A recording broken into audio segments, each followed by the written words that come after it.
The morning fog clung to the hedgerows of Normandy on June 28, 1944.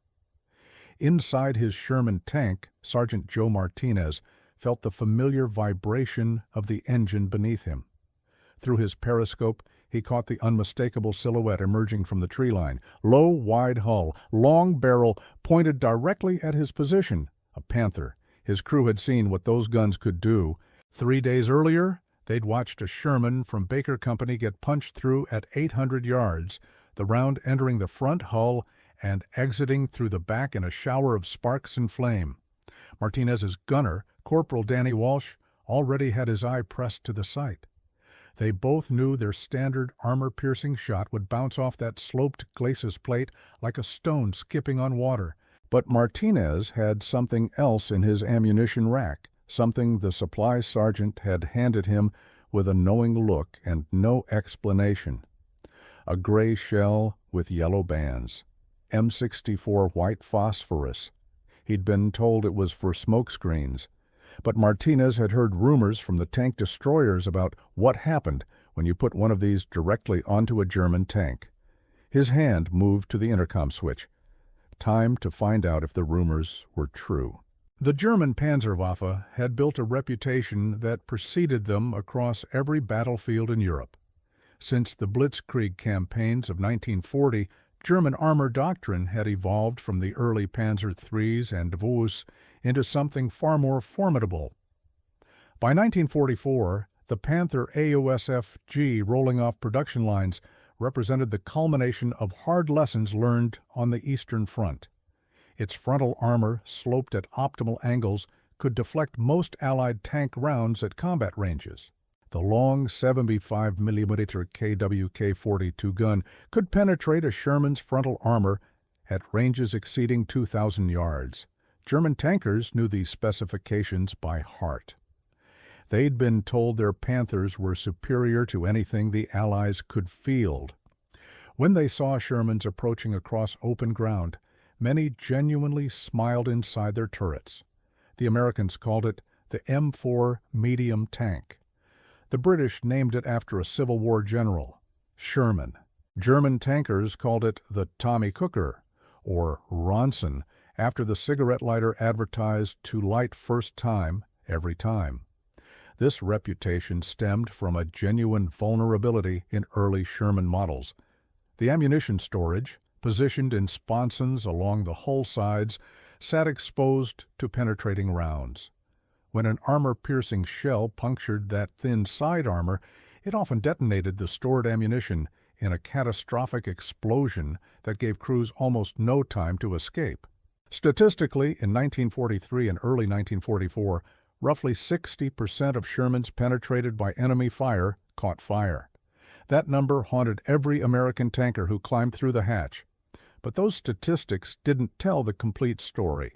The Sherman wasn't designed to duel with heavy German armor in open-field engagements.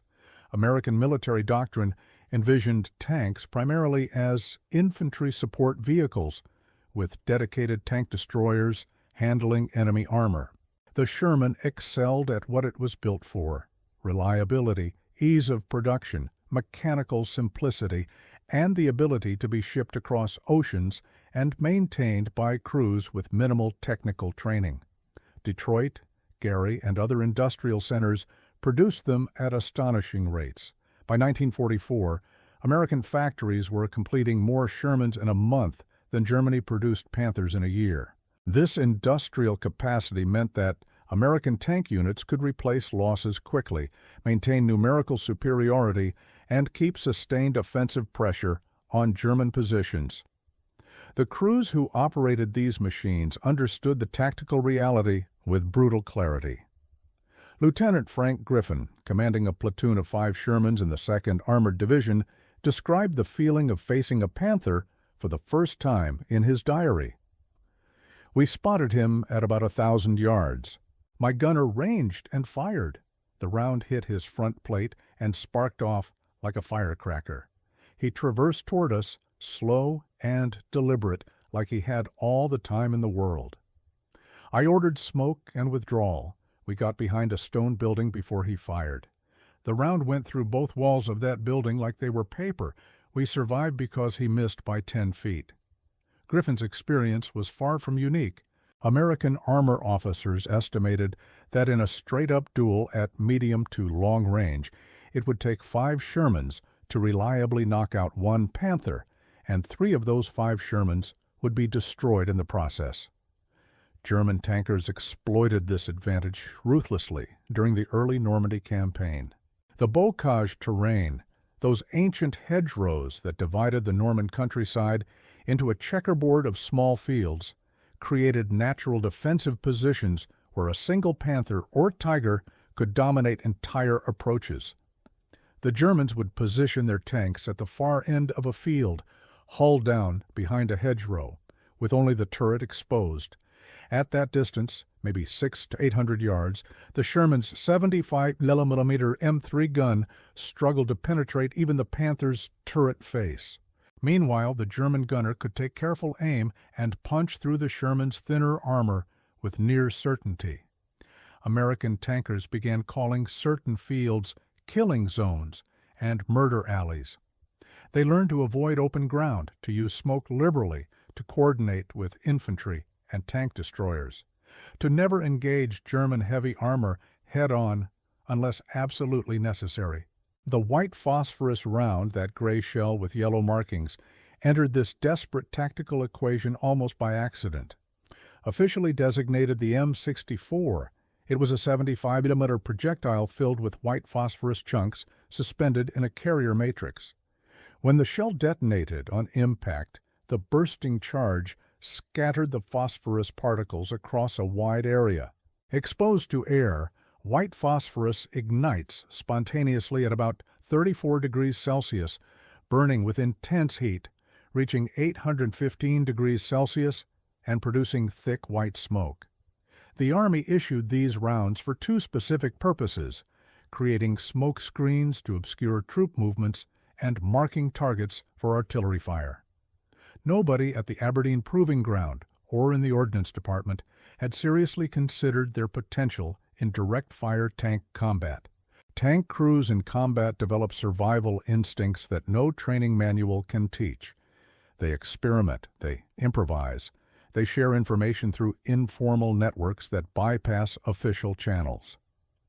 In late June 1944, somewhere in the Norman hedgerows, a Sherman crew, history didn't record their names, made a desperate decision. Facing a Panther at medium range, unable to penetrate with armor-piercing rounds, the gunner loaded a white phosphorus shell meant for screening and fired it directly at the German tank. The shell hit the Panther's turret face and detonated. White phosphorus splattered across the armor, igniting in brilliant white flames that clung to the steel. Dense smoke billowed around the German tank. For several seconds, nothing happened. Then the Panther's hatch flew open. The crew bailed out, abandoning a perfectly functional tank, waving their arms to surrender. Word of this incident spread through American tank battalions with remarkable speed. Crews began requesting additional white phosphorus rounds, often exceeding their authorized allotment. Gunners practiced direct fire techniques with smoke rounds at close-range targets. Officers started including white phosphorus tactics in their briefings. What these tankers discovered was that the M64 round created multiple simultaneous problems for German crews that went far beyond the obvious visual obscuration. The immediate effect was the blinding of optics. German tanks like the Panther and Tiger featured sophisticated sighting equipment, Zeiss TZF-12 periscope sights, episcopes, vision ports. These optical instruments required clear lines of sight to function. When white phosphorus detonated against a tank's turret or hull, the burning particles and dense smoke obscured these optics completely. The commander couldn't see out of his cupola. The gunner lost his target picture. The driver's vision blocks became useless. In the close quarters combat of the Norman bocage, where visibility was already limited by hedgerows, and where the next threat might appear from any direction, this sudden blindness transformed a powerful tank into a stationary pillbox. The phosphorus itself created additional hazards. Unlike conventional smoke that drifted away, burning white phosphorus adhered to whatever surface it touched. The particles would stick to armor plating, continue burning for several minutes, generating smoke continuously. German tank crews couldn't simply wait for the smoke to clear. It kept regenerating as long as the phosphorus burned. Some crews tried to scrape it off or smother it, but white phosphorus reignites when exposed to air. Others poured water on it, which only spread the burning particles. The only reliable solution was to wait, blind and vulnerable, until the phosphorus exhausted itself. Then came the psychological dimension. German tankers knew about white phosphorus. They'd seen what it did to infantry caught in the open, how it burned through uniforms and into flesh, how water couldn't extinguish it, how wounded soldiers had to have the phosphorus cut out of their wounds. When that distinctive white smoke started pouring across their tank, when they heard the sizzling sound of burning phosphorus on armor, the immediate fear was that some had gotten inside the fighting compartment. Experienced crews might recognize that their tank hadn't actually been penetrated, but inexperienced crews, and by mid-1944, Germany was filling out its panzer divisions with increasingly green replacements, often panicked. The turret ventilation system created an insidious feedback loop. German tanks used forced air ventilation to clear gun smoke from the fighting compartment after firing. This system pulled fresh air from outside through intake vents and expelled stale air through exhausts. When white phosphorus burned on or near the turret, the ventilation system inevitably sucked in some of that acrid, caustic smoke. Phosphorus smoke irritates the eyes, throat, and lungs intensely.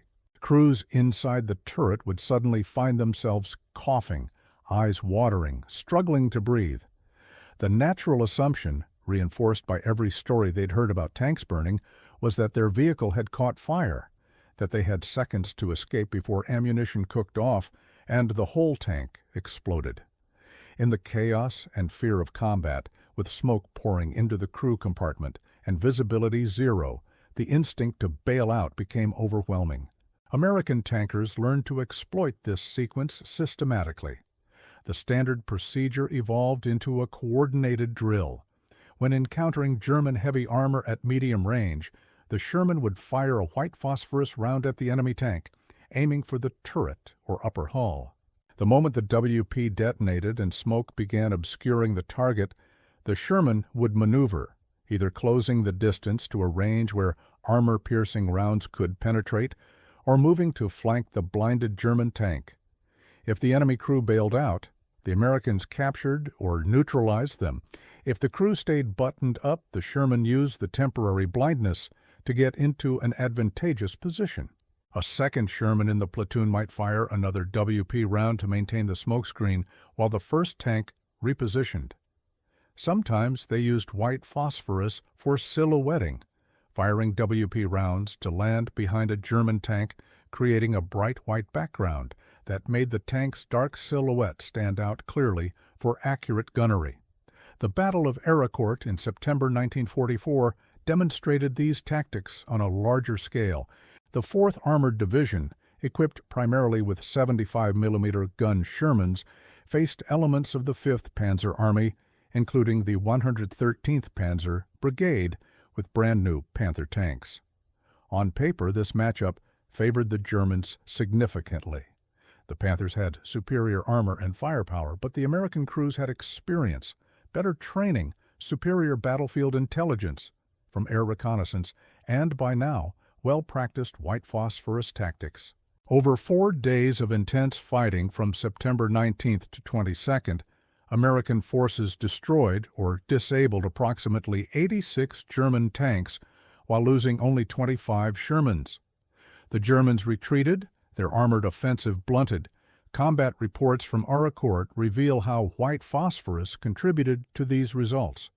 Lieutenant Colonel Creighton Abrams, commanding the 37th Tank Battalion, specifically cited the use of smoke rounds in his after-action report. His tankers would spot Panthers taking up defensive positions at long range. Rather than engage in futile long-range duels, the Shermans would advance under cover of terrain, using WP rounds to blind any German tanks that tried to engage.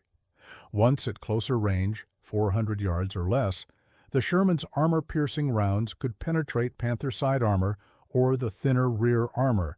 Multiple German crews abandoned operational Panthers after being hit with white phosphorus, genuinely believing their tanks were on fire or disabled. Technical analysis reveals why white phosphorus was particularly effective against the Panther's design. The Panther featured excellent frontal armor, but its side armor was only 40-50 mm thick, adequate against most threats at range, but vulnerable at close quarters. The tank's powerful gun required a large turret, which created prominent vision cupolas and multiple vision ports that needed to remain clear for the crew to fight effectively. The turret's forced air ventilation, essential for clearing the considerable smoke produced by the 75 mm KWK-42 gun, made it susceptible to drawing in external smoke.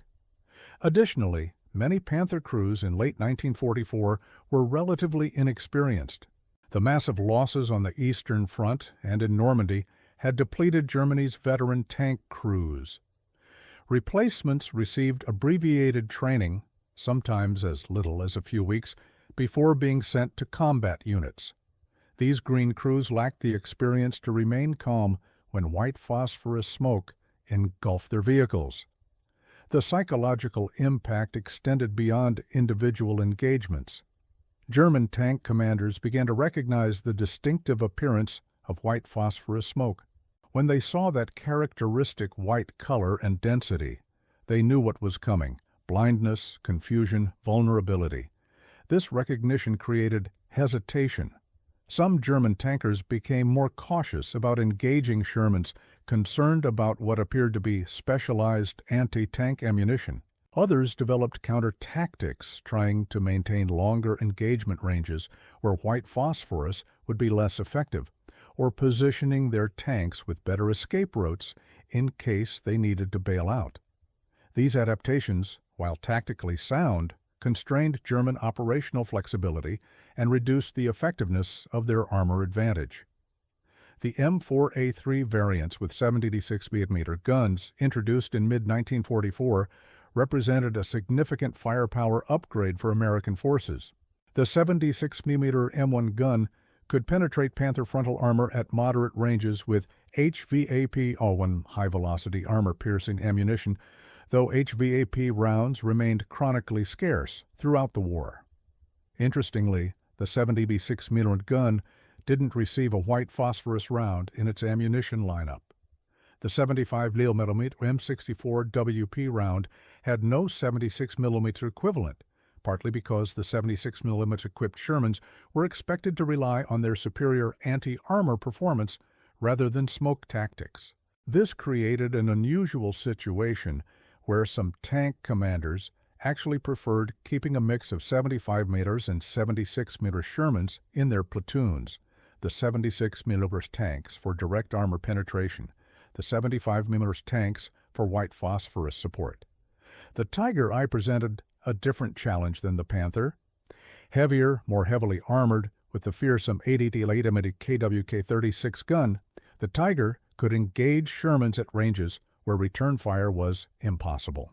But Tigers were rare. Germany produced only about 150 during the entire war, compared to over 6,000 Panthers. When American tankers did encounter Tigers, white phosphorus tactics proved even more valuable.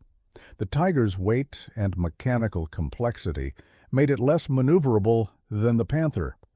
Once blinded by WP smoke, a Tiger commander faced an agonizing decision: stay buttoned up and hope the smoke cleared before enemy tanks flanked him, or withdraw and give up his position. Either choice surrendered the Tiger's primary advantage: its ability to dominate long sight lines with superior firepower. Combat narratives from tank crews reveal the human dimension of these encounters. Sergeant Robert Early, gunner in a Sherman with the 3rd Armored Division, described engaging a Tiger near Stolberg in September 1944. We came around this building, and there he was, maybe 500 yards away. My heart just about stopped. The loader already had an AP round in the breech, but the TC yelled, "Willie Pete!" We called the white phosphorus rounds Willie Pete. So the loader swapped it out fast. I aimed for the center mass of that huge turret and fired. The round hit, and suddenly this white cloud just erupted around that Tiger. We reversed back behind the building and radioed for tank destroyers. By the time they got there, the Tiger crew had bailed out. The TD guys were almost disappointed. They wanted to shoot it. That Tiger had no damage except some scorching from the phosphorus. The crew just couldn't handle being blind and breathing that smoke. The technical specifications of the M64 round reveal both its capabilities and limitations. The projectile weighed approximately 14 pounds and contained roughly 2.1 pounds of white phosphorus filler. Muzzle velocity from the Sherman 75mm M3 gun was about 750 feet per second, considerably slower than armor-piercing rounds, but adequate for the ranges where white phosphorus tactics proved effective. The round performed best at ranges between 300 and 800 yards. Closer than 300 yards, the Sherman's own armor-piercing ammunition became effective enough against German tank weak points that white phosphorus wasn't necessary. Beyond 800 yards, accuracy decreased, and the smoke effect became less concentrated. Tactical employment required careful consideration of environmental conditions. Wind affected smoke persistence significantly. Strong winds could disperse white phosphorus smoke quickly, reducing its effectiveness. Humid conditions actually enhanced the smoke effect. White phosphorus smoke reacts with moisture in the air to form phosphoric acid, creating an even thicker, more persistent cloud. Rain presented complications. While the burning phosphorus itself continued to generate smoke, heavy rain could wash some particles off the target tank before they fully ignited, reducing the total smoke volume. Experienced crews learned to account for these variables, sometimes firing multiple white phosphorus rounds to ensure adequate smoke coverage. The ammunition load in a typical Sherman included only a small number of white phosphorus rounds. A standard 75mm Sherman carried 90 to 97 rounds of main gun ammunition with typical loadouts including approximately 60-70 armor-piercing rounds, 10-15 high-explosive rounds, and 5-10 white phosphorus rounds. This limited WP allocation meant crews had to use them judiciously, saving them for situations where conventional ammunition proved ineffective. Some units managed to acquire additional white phosphorus rounds through informal channels, borrowing from artillery units, trading with supply depots, or simply requesting more than their authorized allotment. Company commanders often looked the other way at these creative procurement methods, understanding their life-saving potential. Training on white phosphorus tactics remained largely informal throughout 1944. The official tank manuals didn't include procedures for using smoke rounds in direct anti-armor combat. These were designated screening munitions, after all. Crews learned from veterans, from word of mouth in maintenance areas and briefing tents, from hard experience in combat. Some battalion commanders began including white phosphorus tactics in their unit training, running exercises where tanks practice firing WP rounds at mock-up targets, then rapidly maneuvering to flanking positions. But these progressive commanders were the exception rather than the rule. Most American tankers learned to use white phosphorus the same way they learned most survival skills, from the veteran who'd been there longest and was still alive. German responses to white phosphorus tactics evolved as the war progressed. Intelligence officers interrogated captured American tank crews and examined knocked-out Shermans, identifying the distinctive M64 rounds. German training materials began warning crews about American smoke tactics and emphasizing the importance of remaining calm when visibility was lost. Some units experimented with external water washdown systems to quickly clear phosphorus from armor, though these proved impractical to install and maintain. The most effective German counterattack was simply maintaining longer engagement ranges, using their superior optics and gun performance to engage Shermans before the Americans could close to white phosphorus range. But in the close terrain of Norman hedgerows, Belgian towns, and German forests, maintaining standoff range often proved impossible. The introduction of wet ammunition stowage in late production Shermans addressed the fire vulnerability that had given German tankers such confidence. Wet stowage surrounded ammunition racks, with jackets filled with water glycerin solution. When an enemy round penetrated the tank, it would rupture these jackets first, flooding the ammunition with flame-retardant liquid before the rounds could detonate.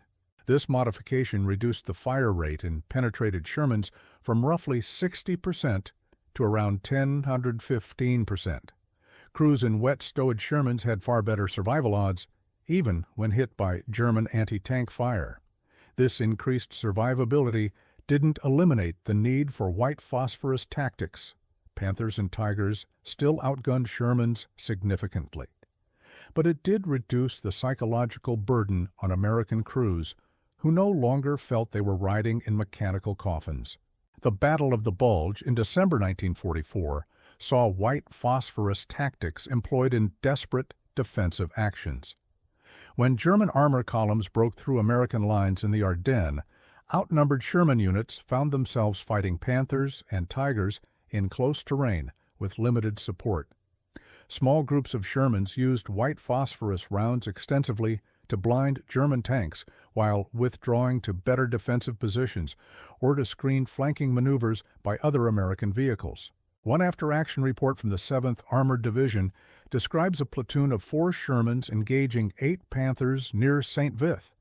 Using coordinated white phosphorus fire, the Shermans blinded the lead German tanks, creating confusion in the enemy column, while the Americans withdrew to prepared positions where tank destroyers and infantry anti-tank teams could engage more effectively. All 4 Shermans survived the engagement. By early 1945, white phosphorus had become a standard part of American tank versus tank doctrine, though still not formally recognized in official manuals. Experienced crews considered it essential equipment. New replacements received instruction on WP tactics from veterans during unit integration training.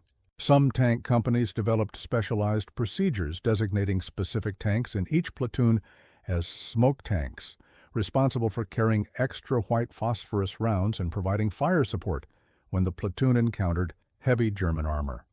These informal organizational adaptations demonstrated how ground-level tactical innovation could shape operational effectiveness without waiting for doctrinal updates from higher headquarters. The effectiveness of white phosphorus wasn't limited to blinding German tanks.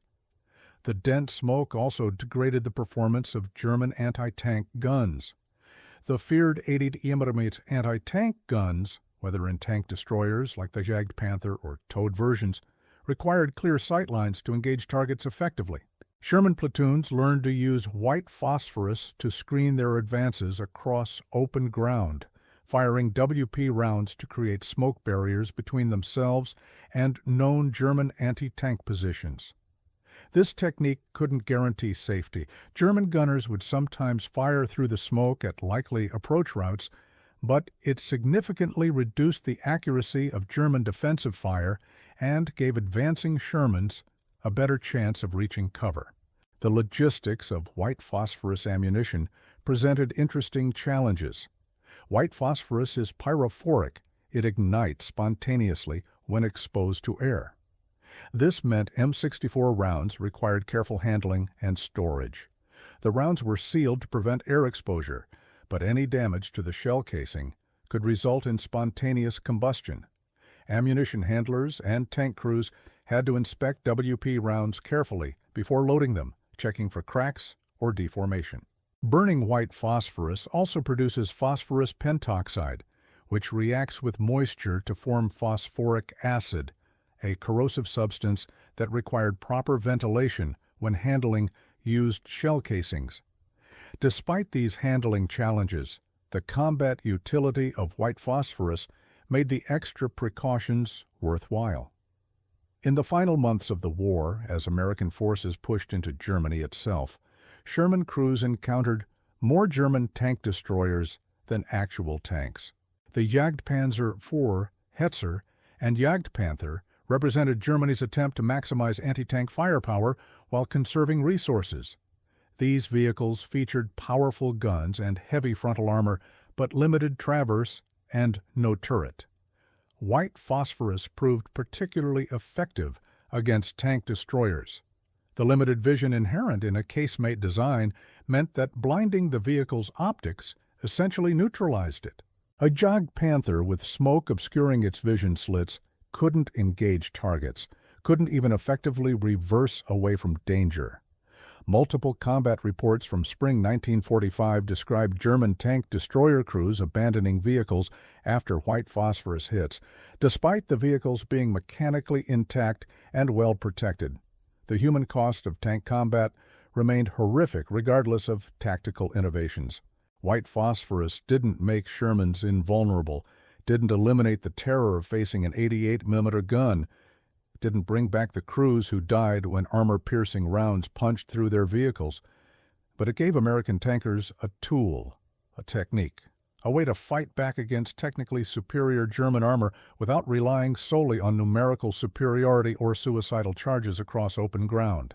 For the men who climbed into those Shermans every morning, knowing they might face Panthers or Tigers that day, the gray shell with yellow bands represented hope, a chance to blind the monster before it could kill them. After the war, military analysts studied the Sherman's combat record extensively. The statistics showed remarkable effectiveness despite the tank's technical limitations. American Shermans achieved favorable kill ratios against German armor in most engagements, particularly from mid-1944 onward. While some of this success came from numerical superiority and air support, tactical innovations like white phosphorus employment played a significant role. The post-war consensus recognized that tank design involved more than armor thickness and gun penetration. Factors like crew training, tactical flexibility, mechanical reliability, and innovative ammunition employment mattered enormously in actual combat results. The legacy of white phosphorus in armored warfare extended beyond World War II. Modern militaries continued using white phosphorus for screening and marking, though its use became increasingly controversial due to the horrific injuries it caused when it contacted human tissue.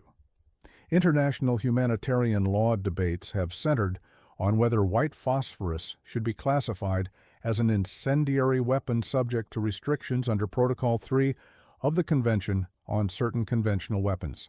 The historical record from World War II demonstrates that white phosphorus, while primarily employed for its smoke-producing properties, inevitably had incendiary and psychological effects that commanders exploited in combat. For German tankers who survived the war, white phosphorus remained a vivid memory. Post-war interviews with Wehrmacht veterans frequently mentioned the white smoke used by American tanks, describing the fear and disorientation it caused. Some German tankers expressed grudging respect for the tactical ingenuity of using smoke rounds as a combat equalizer.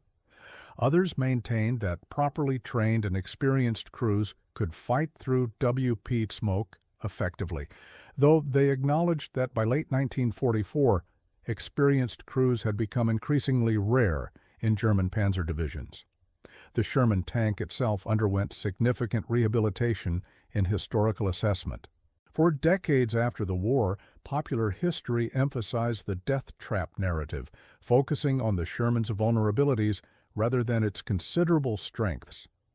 Books like Belton Cooper's Death Traps reinforce the image of the Sherman as an inferior vehicle that succeeded only through overwhelming numbers. More recent scholarship has provided a more balanced view, recognizing that the Sherman was an effective tank when employed according to proper doctrine, that its reliability and ease of production were genuine advantages, and the tactical innovations by American crews compensated for technical limitations. The story of white phosphorus and the Sherman represents something larger than just a weapon system or a tactical technique. It demonstrates how soldiers in combat adapt, innovate, and survive against superior technology. American tank crews in 1944 faced German armor that could kill them at ranges where they couldn't effectively return fire. Rather than accept this death sentence, they found a way to blind their enemy, to close the range, to fight on terms that favored their strengths rather than their opponent's advantages. They turned a smoke round into an anti-tank weapon through creativity born of desperation and refined through hard experience. The gray shell with yellow bands wasn't a war-winning wonder weapon. It didn't make Panthers obsolete or turn Shermans into super tanks. But for the crews who used it, who fired that M64 round at an approaching German tank and watched white smoke engulf the enemy vehicle, who seized those precious seconds of enemy blindness to maneuver or withdraw or close to killing range, for those crews, white phosphorus meant the difference between life and death. It meant going home after the war instead of burning in a field in France. It meant outfighting an enemy who'd laughed at their tanks, who'd considered them easy prey, who'd learned too late that American tankers were far more dangerous than their equipment suggested. The laughter died in white smoke and fire, in the acrid fumes that filled German turrets, in the panic of experienced killers suddenly rendered blind and helpless. The Sherman earned respect not through superior armor or guns, but through the men who crewed them and the tactics they developed. White phosphorus was just one tool in that arsenal of innovation, but it was the tool that taught German tankers to fear what they'd once dismissed. And that fear, that respect, grudgingly given to an underestimated enemy, might be the greatest victory of all.